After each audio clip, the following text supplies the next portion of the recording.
I think we need a non-classical picture in international relations to understand the jazzy situation of the present moment. That's the nature of a negotiation. In a sense, reality itself, on the picture that I'm proposing, reality itself is diplomatic. Nobody has a particular claim to truth here in terms of complexity. That's very interesting because it casts a certain shadow on, let's say, political claims as far as authority is concerned, or on expertise claims. What is the narrative that you're feeding? And what are you making important? What are the real urgencies and which of those are self-created? As a policy maker, what purpose are you attributing to policy?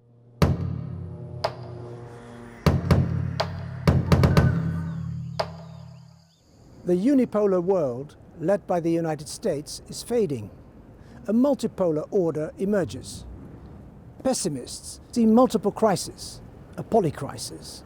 Optimists see new possibilities, a polyphony. To understand and navigate this political reality, we should be aware of what contemporary science and contemporary philosophy have to tell us about complexity, about reality, about our place in the world, our cosmology.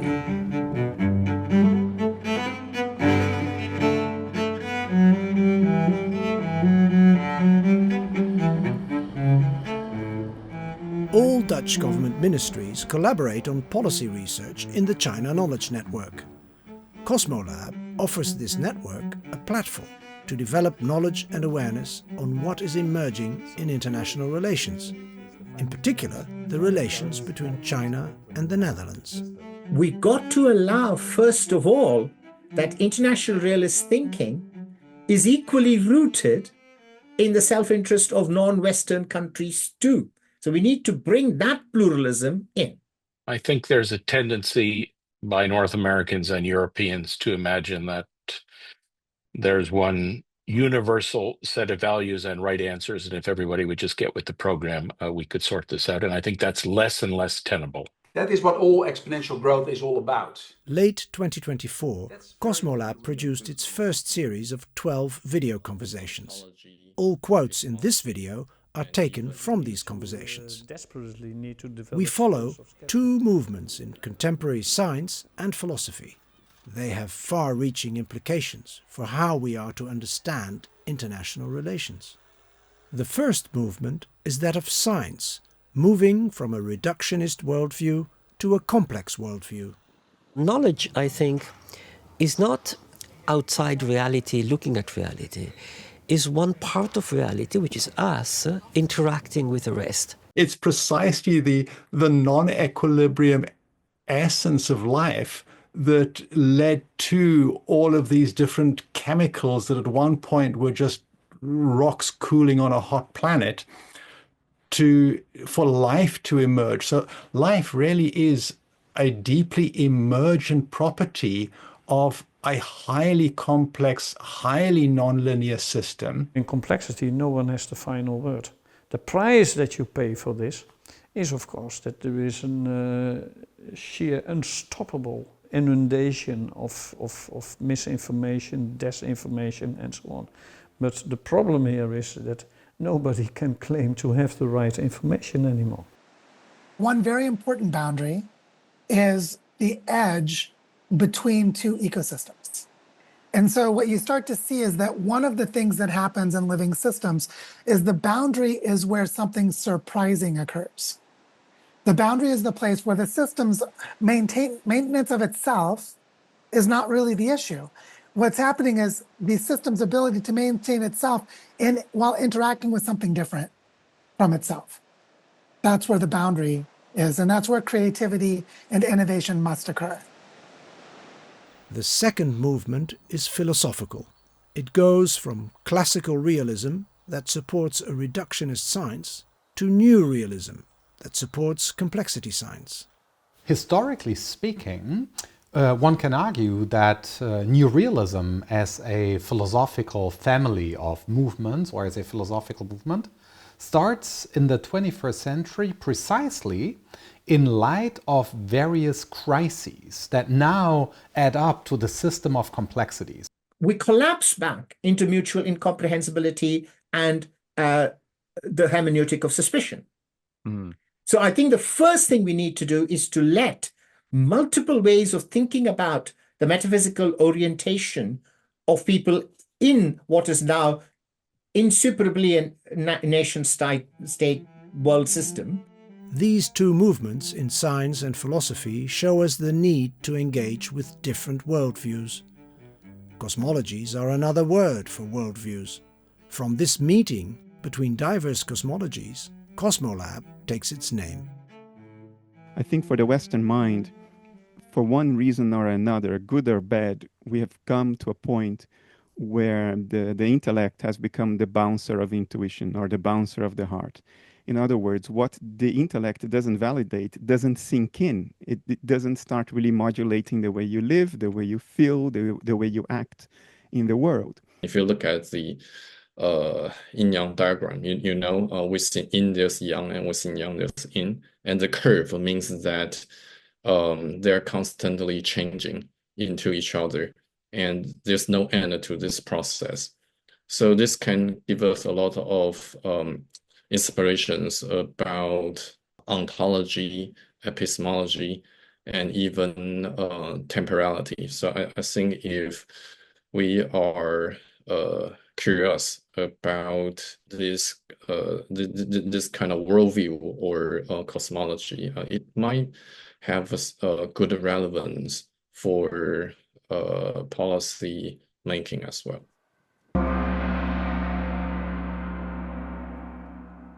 We now turn to the central question of our conversations. What political arenas are emerging where China and the Netherlands are entangled? The way we organize monetary and economic growth is incompatible with the Earth's carrying capacity. The planet lacks the materials for all countries and corporations to come out on top.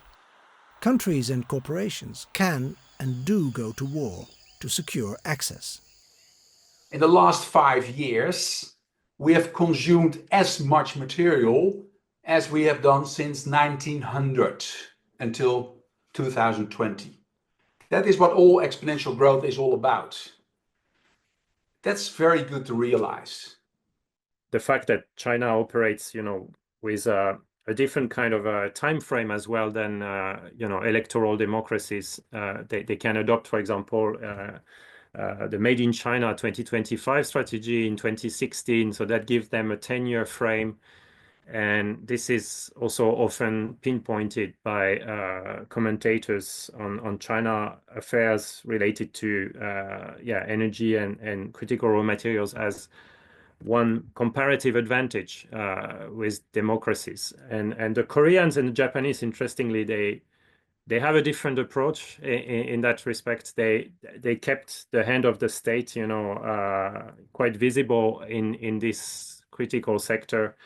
And you can see that in a way Europe is catching up now, pretty much mimicking what the Koreans and Japanese have been doing before them. Money is the heart of everything that we do, and it's intrinsically, I believe it's intrinsically flawed. What we call neoclassical economics has theoretical issues that need to be resolved. The first problem is it can't tell the difference between a man-made capital outcome and a natural capital outcome. The United States is turning inward to protect its competitiveness. As a result, a growing number of countries is settling their trade in their own currencies, bypassing the dollar. They see new pathways to grow their economies and prosper. A new monetary arena is emerging. The basic idea is that we are entering a new phase of globalization where the monopoly of the US dollar is progressively fading and for necessity is opening to a diversified and more balanced setting in the realm of international use of currencies. specifically the use of currency for trade settlement. And this will help to stabilize the world economy, as Kathleen well explains. We now have a very different world where people are aware of the risks of trading in the US dollar, and they're trying to move away from those risks into a system where they can trade with each other, have credit with each other, without the constant threat that somebody in the US Treasury Department is going to take a bleak view of it and ban them. Technology creates new ways to use money, energy and materials. Big tech corporations bring economic efficiency and at the same time limit smaller players and local initiatives. There's an interesting paradox in the fact that they localize a technological narrative, whilst at the same time making these societies, companies, organizations in the public sector more dependent on their technology. And this prompted me to start thinking more about what does that mean actually for the cultural identity from a technological standpoint for people from a relatively small and internationally connected and dependent country like the Netherlands. Technological innovations are not neutral or universally valid. To prevent repression by artificial intelligence, you need knowledge diversity, biodiversity, and technodiversity. I almost wish that China had taken more of a lead in maintaining some of that uniqueness of China's technological development, because they are the ones, globally thinking, that have invested so much in technological development. And perhaps the fact that it has become too much like the US, that helped us ending up in the conflict that we are in. The understanding that I'm going to convey in a minute was very influenced by having a year ago facilitated a private meeting of US and Chinese security and military officials, which didn't go very well. Or let me say, the conversation, the week-long conversation surprised me.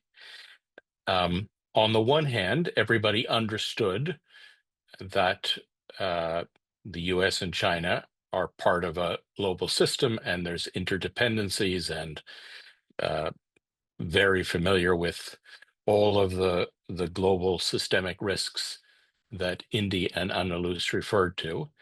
And also, this was a group of people who had all spent their time in each other's countries. Most of them spoke both languages. The human connections were very warm.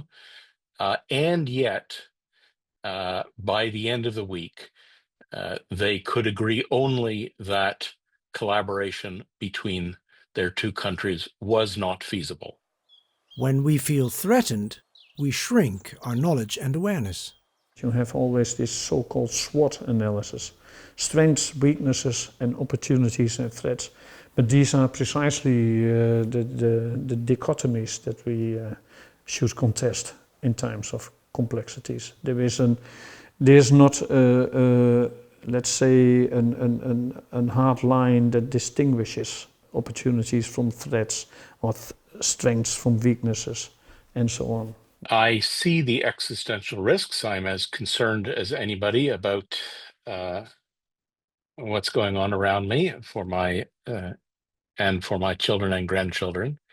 And yet, focusing on existential risks isn't necessarily helpful, or let me say it has a downside. We have tried to do climate change through the theory of hope, and it's been a dismal fucking failure.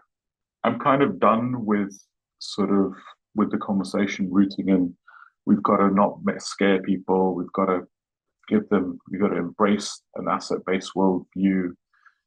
Actually, I think the reality is we are now living in a landscape of existential risk scaling at speed, with people dying and lives being lost and ecosystems being lost.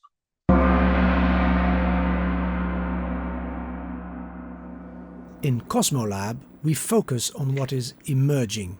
We know, think, sense, and act. Classical problem analysis, as managers, for example, have been taught for many, many decades. Let's say since scientific management by Frederick Taylor and so on. And this clearly doesn't work when we talk about complexity, since you cannot decompose or out-analyze complexity. That's the big difference. Complexity science shows us we live in a connected world of open and self-organizing systems that are ever-changing and adapting to each other. The world cannot be treated as if it were outside of us, ready to be exploited. How do you analyze problems? Basically to decompose the problem into smaller parts.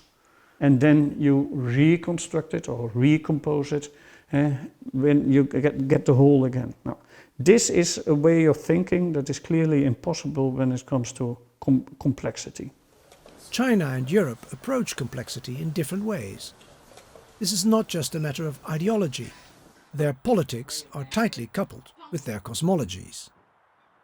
What China does right is they have a machine of dealing with complexity that I haven't seen in Europe. Europe is also a very big space, very different types of governance across the countries.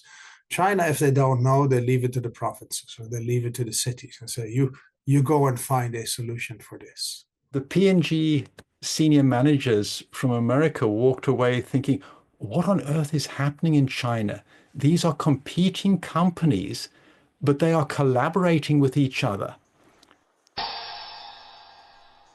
In Cosmolab, we reflect on what contemporary philosophy has to tell us. How can we think realistically about our turbulent and complex world? Again, we are moving from classical to new realism. Best way we have to understand the world is just in terms of relations. That's the best conceptual framework I believe we have today at the light of modern science to think about reality. Old realism just told us reality is that which doesn't go away if we don't look at it. Reality is what corrects our beliefs, right? What is there anyhow, independently of human affairs. New realism now looks at the human affairs and includes them in our picture of reality. So new realism integrates the human being with all our activities, including, the symbolic activities of media production, ideologies, propaganda, and manipulation, and includes all of this in a more coherent and full-blown picture of reality. That's the innovation in the movement. It's a mistaken conceptual idea that there's a bottom, the final story about reality. I think it's much better for us and much more useful and much more honest to forget about ultimate reality. All possible appearances are reality. Reality is a web of relations. It's made up of all possible appearances. We ourselves and our knowledge are part of reality. When we sense, our intuition and creativity come into play. And what characterizes us as inquiring beings, of course, is our awareness, is our consciousness, our subjectivity in relation to all that we experience.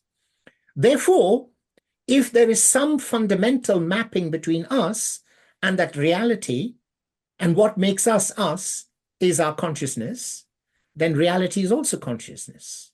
I want to connect fear with knowledge. Once you start having fear, it also means you basically turn away from wanting to know more about the thing that causes you fear. So you get into a downward spiral where fear induces lack of knowledge, but lack of knowledge induces even more fear, because it is always the unknown that you most fear of. We have a dashboard. And sensors in our retinas, our eardrums, the surface of our skin. We also make measurements, and those measurements are presented to us also in the form of a dashboard. The dashboard is the screen of perception. Reality is, in a sense, diplomatic. It can be negotiated, as if it were the subject of international diplomacy. To do so, we engage with different cosmologies. We have different cosmological philosophies, and how to how to make a kind of like a consistent or universalized understanding. I think this is related to the tradition or the civilizational environment that we are based. I think in East Asia, here, especially under the influence of Confucianism, this is not really what we care. Confucius wisdom teaches not to ask questions related to ontology, but we focus on the practical things. Not necessarily saying this is what Confucius said or this is what Lao Tzu said or whatever, but rather to say these models emerge so that there can actually be a China-grounded way of a debate that in the West would be read as the debate between idealist and realist models of international relations. Our starting point is our own cosmology, including the values we treasure. In politics, we act to protect our interests and our values. In Cosmolab, we act by exchanging stories from different cosmologies. This invites us to develop and embody our own cosmologies. We know, think, sense, and act collectively. You have to live every day through patient understanding and read all the great scholars who have gone before you, not have the arrogance to think I can pick up the book and say that I now understand the religious text. To be a proper believer is to have a lifelong devotion and practice. That's what it is. Not enough to just say, this is God and, I'm the humble servant of God. That's not enough, right?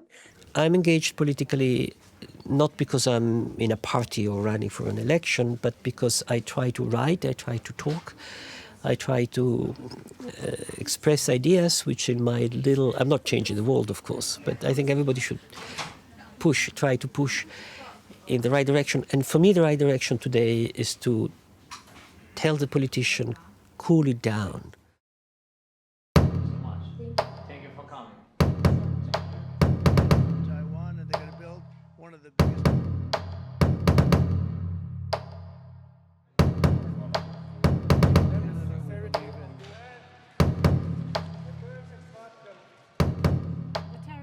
Hurt consumers around the world.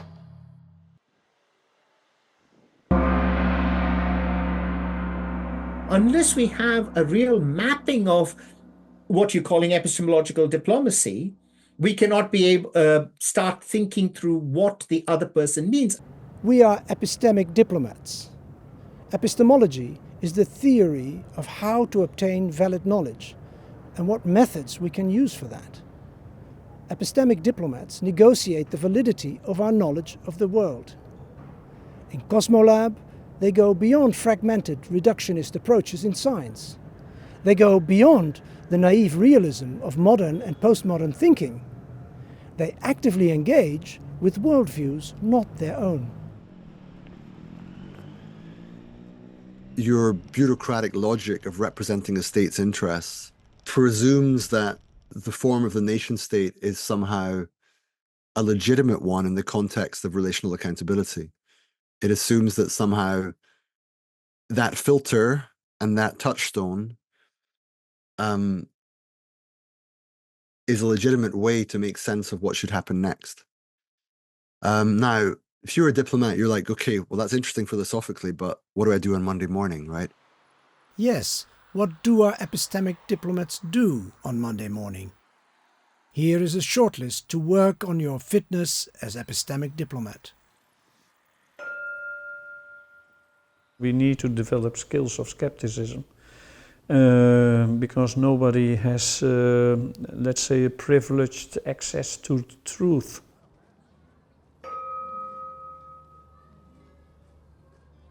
Complexity is basically about the weaving or the interweaving of stories or narratives. It's always good to get as much stories as you can. complex systems can be surprising, but because the world actually is a complex system, it'll give you results that are far closer to reality than you get out of the equilibrium elements of mainstream economics. So we desperately need an economics which breaks away from the fetish, I would now call it, for equilibrium. So it's saying we need to join things up. We need to look at whole landscapes. We need to look at whole rivers. We need to look at our food system as a whole system, et cetera, and thinking about food security.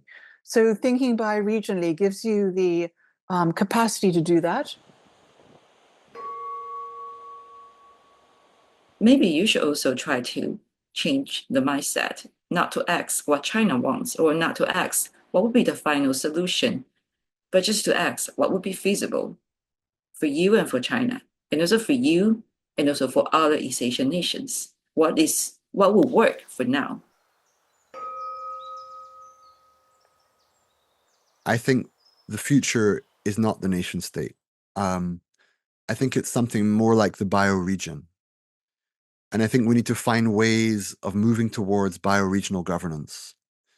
Now, I don't quite know how this plays out because it plays out over a decade scale, which is a bit beyond most of our horizon and vision. We need to become Europeans in light of Donald Trump's imperative, right? On all sorts of levels, obviously, including the military. Now, the question, I think, maybe the even more interesting question is, who can we become in the conversation with China? And we are much less ready to answer that question. And I think this is also an opportunity for us, right, to revise our own worldview and to go back to resources that we also had before, right? Non-modernity, pre-modernity, right, is and the indigenous is as much part of Europe as it is of any other place. So we need to look at those dimensions of the various European traditions, which will also then become a platform for conversations with China.